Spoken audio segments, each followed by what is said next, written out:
अस्सलाम वालेकुम।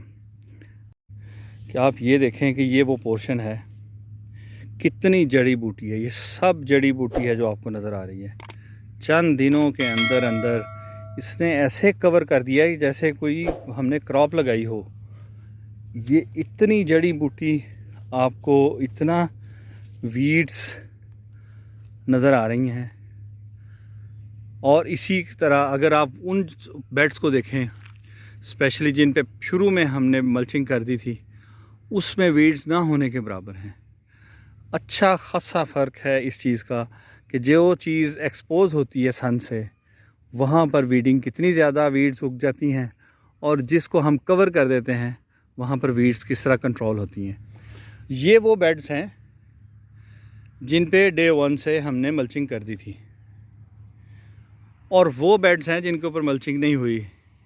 और आप देखें कि इसमें मैक्सिमम पोर्शन इस लेसन के साथ वीड्स का है। इतनी वीडिंग है कि उसको देख के इंसान परेशान हो जाता है। जब हम वीडिंग करेंगे, गोडी करेंगे, तो उसका नुकसान क्या होगा कि हम इसकी जड़ों को डिस्टर्ब कर देंगे, लेसन को, उसकी ग्रोथ भी मुतासर होगी।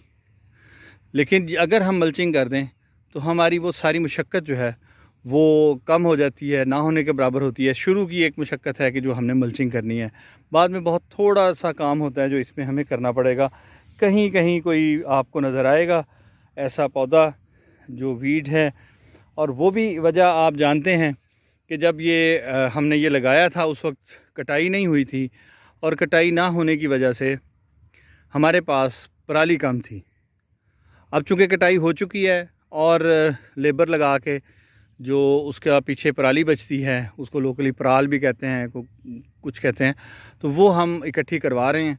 वो जितनी इकट्ठी हो सके वो उतना ही हमारे लिए बेनिफिशियल है सारा साल इस्तेमाल करने के लिए।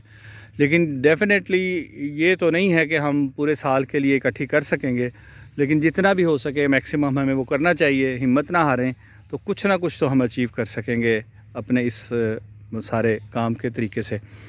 तो ये आपने आज देखा कि किस तरह हम मल्चिंग का बेनिफिट होता है। जहाँ मल्च है वहाँ पर वीडिंग कम है, और जहाँ मल्च नहीं है वहाँ वीड्स बहुत ज़्यादा हैं। और दूसरा ये कि जो नेचुरल ऑर्गेनिक कंपोस्ट होती है वो अगर उसको इसी तरह डाल के ढाँप दिया जाए, ज़मीन में शामिल हो जाए, तो इससे ऑर्गेनिक मैटर भी जो है वो बढ़ेगा, और लाइफ इसके नीचे बढ़ेगी, केंचुए पैदा होंगे। वो लाइफ जो पौधों के लिए ज़रूरी है वो पैदा होगी, तो पौधे जो हैं वो सेहतमंद होंगे और उनसे हम अच्छी फसल ले सकेंगे। और मुसलसल पौधों को खाद की जो फ्राहमी है वो जारी रहेगी। ये उनकी हेल्थ के लिए बहुत बेहतर है।